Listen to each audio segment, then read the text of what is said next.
The world is louder and more chaotic than ever. That's why clarity and truth have never been more important. Welcome to the Trust Factor Podcast. Good morning, everybody. I hope you're doing well. Thank you for joining another episode of the Trust Factor Podcast. It seems like we're amped up in terms of pressure because now there's that much more content that I want to give over, given that we're talking about the ethics of the fathers. So important. I hope you enjoyed it yesterday. I had a lot of amazing feedback on it. Let's give you a couple more nuggets of divine wisdom that is absolutely priceless from the ethics of the fathers, and then we'll get right back into the book.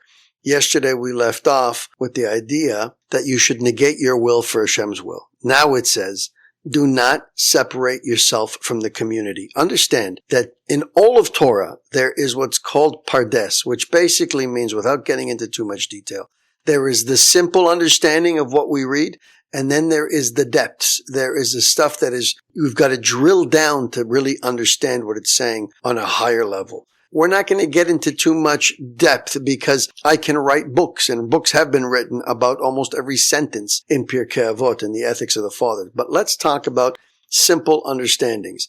Do not separate yourself from the community. What do you get from that? It's obvious. Number one, a community is critically important. If you don't have a community, you are lacking. It is vital to your success.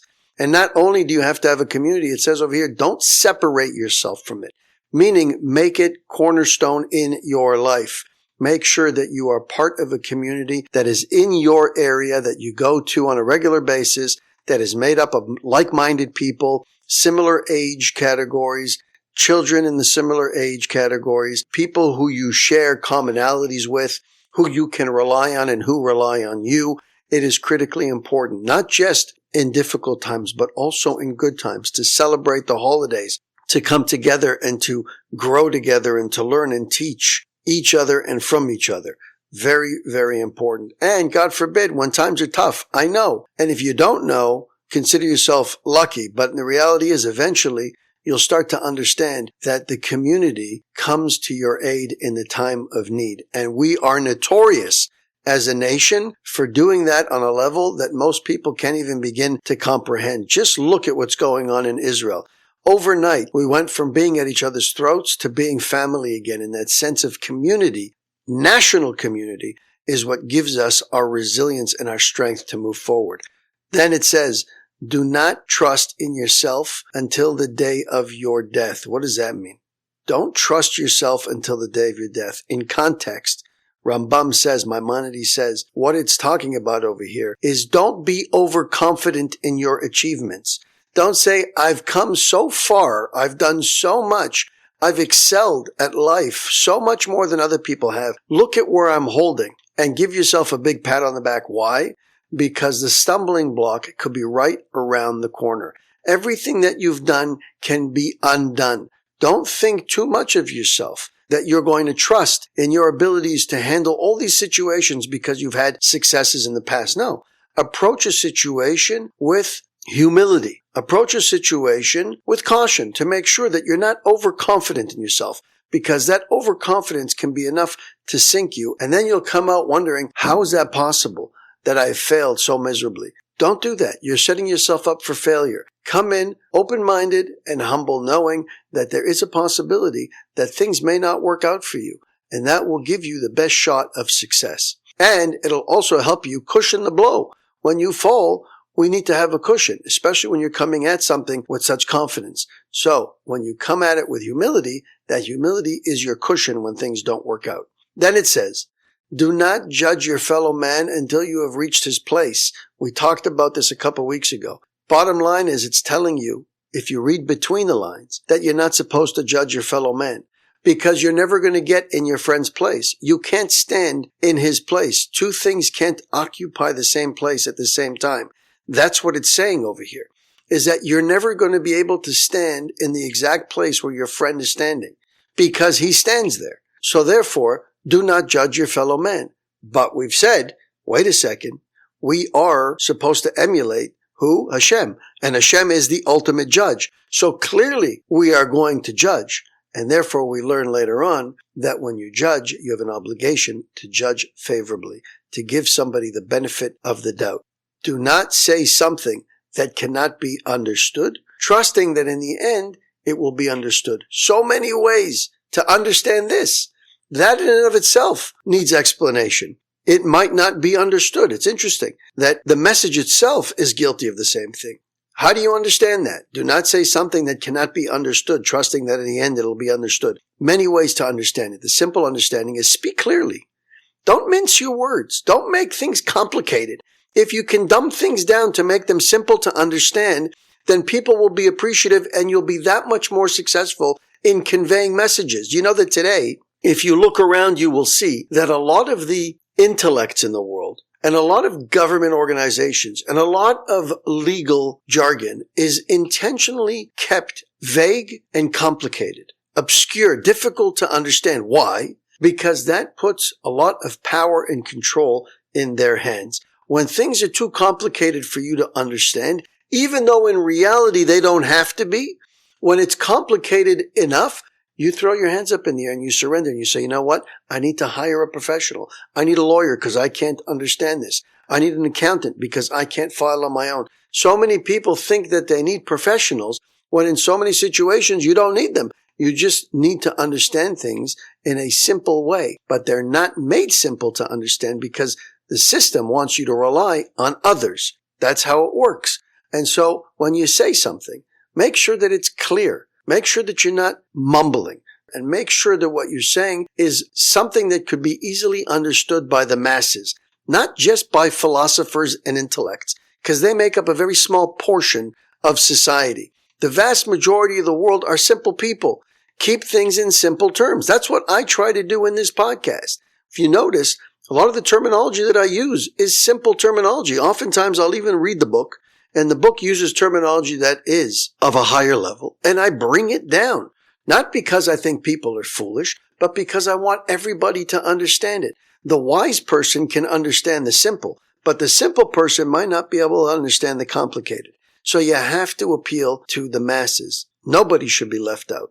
And finally, very important, it says, say not, when I have leisure, I shall study.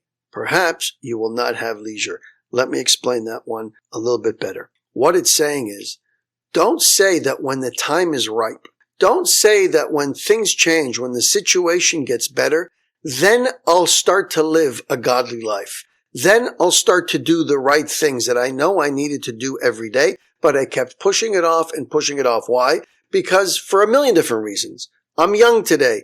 I'm a teenager. Let me enjoy my life. Let me do the things that my friends are doing. And then when I get older and I get married, I'll have kids and I'll start to learn Torah. Wrong. Because what will happen is you'll get to the point where you have a wife and children, and then you'll say, I'm busy now. I'm trying to raise a family. It's very difficult. There's not enough hours in the day. Let me wait till I make my first few $1,000,000 and then I can pull myself away from the business and then I'll start to learn Torah and I'll start to live a godly life. Wrong. Because you'll get to that point and you'll say, I don't have time now. I'm too busy managing the money. I'm too busy with my investments and my business. It's too demanding on me. Leave me alone right now. When I retire, I'll have all the time in the world and then I'll come back and live a godly life and learn Torah. Bottom line, it'll never happen. God will make sure that if that's what you're saying, if that's your position, that I put it off until a time that is more convenient for me, then He will make sure that that time never comes. Bottom line, strike while the iron is hot. That's our obligation. Why do we strike when the iron is hot? Because that's the time where it's most malleable. That's the time where you could shape it easily with the minimal amount of effort. And so when you see an opportunity, when you're inspired to do the right thing and you've done the math and you know it's right, strike now. Forget procrastination. That is the thing that will sink so many people, is constantly putting things off, constantly making excuses for why not to do it today. Do it now. You've done the math. It makes sense. Stop thinking. Switch off your brain and start putting things in motion. That's it. If it's meant to be, it will happen. And if it's wrong, you will have stumbling block after stumbling block. You will not be able to progress with the thing that it is that you're trying to achieve. God will put roadblocks in your way. But if it's supposed to be and it's good, then you will see that things will happen with relative ease. Doesn't always have to be perfect, but it'll happen with relative ease. So just try. Don't stop. Don't think. Don't overthink. Move forward, because if you're constantly saying, I'll do it when the time is right, the time will never be right. That's it for Ethics of the Fathers today, my friends. We're going to continue with it tomorrow, but in the meantime, let's get back into the book. We've still got a few minutes. It says that God runs the world according to our actions. Remember, we're talking about illness. We're talking about sicknesses in the world, the things that affect us more than anything else. And it says that he runs the world according to our actions. What's the message? That when people behave in an upright manner, then the world is in harmony, in balance, and it's filled with loving kindness. But on the other hand, injustice, immorality, and cruelty invoke stern judgments and calamities. Look around. Look around. You don't have to be brilliant to realize that people are suffering. I went to visit an employee of mine who's in the hospital, recently had a stroke. The hospital was jam-packed, every single room, and waiting rooms with hours and hours of wait time for something as serious as a stroke. Went into the hospital for a stroke. It was clear through his symptoms that he was dealing with a stroke.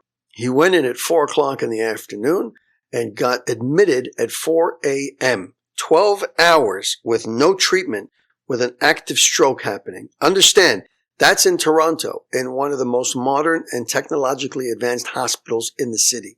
Guys, people are suffering in a big way. There is so much disease and illness that is floating around. And I don't know about you guys, but it seems like today, when we're getting sick with colds and flus, it's not the same caliber of cold and flus that used to be pre-COVID. Today, it seems like it's on a whole other level. Recovery takes so long, and the symptoms are so much harsher than they used to be. Why? Very clearly, God is sending us a message. Measure for measure. That's his approach to life, and it's no different when it comes to illness. Sickness is directly rooted in a person's misdeeds. Therefore, medicine and medical professionals, as advanced and skillful as they may be, like I just mentioned to you, this hospital in Toronto, cutting edge and brand new, cannot possibly take into consideration divine considerations of an individual, of a patient. Whatever his debts and his merits are on a spiritual level, they have no clue. They can only treat symptoms. That's why the medical world does just that. They don't cure. They treat. They look at the symptoms. They say, what's going on? Tell me, what are you presenting with? Is it a stroke? Okay. Then we know we can give you X medications, and that will take care of the issue in the interim and get you back to work. But it will never solve the problem of why. Why did you have a stroke in the first place? Why did you get sick in the first place? Remember, I've told you, the why is the critical component, not the what.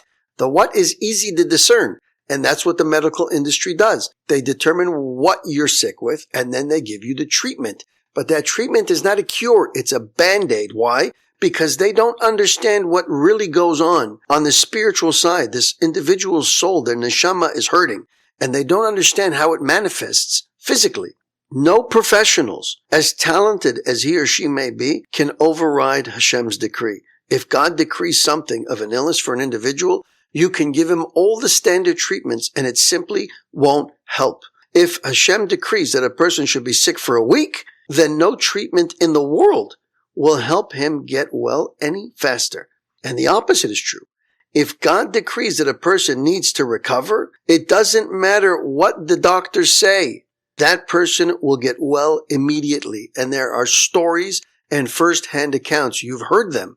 We've seen them. It's not front page news all the time, and that's by design. That's by design. They don't want you to believe in a higher power. They want you to believe in a lower power, that being the doctors and the nurses. That's where they want your faith. So when they see an individual that is cured from something that they didn't do, that went against their logic and their prognosis, you don't hear about it. They don't want to promote it because they can't take credit for it. You understand? But it happens more often than you can even begin to imagine. Why? My friends, because Hashem runs the world, and that includes very much your health. Have an amazing day. Until tomorrow. Thank you for spending time with us on the Trust Factor podcast. If you've heard something today that moved you, save this episode and share it with someone who might need to hear it. Be sure to subscribe so you don't miss upcoming conversations that challenge, empower, and uplift. And if you're on social media, connect with us. Leave your thoughts. Drop a quote that resonated with you. the Trust Factor podcast. Until next time, keep growing in your trust and keep living with purpose. I'm Jesse Revivo, and this has been the Trust Factor podcast. Thanks for listening.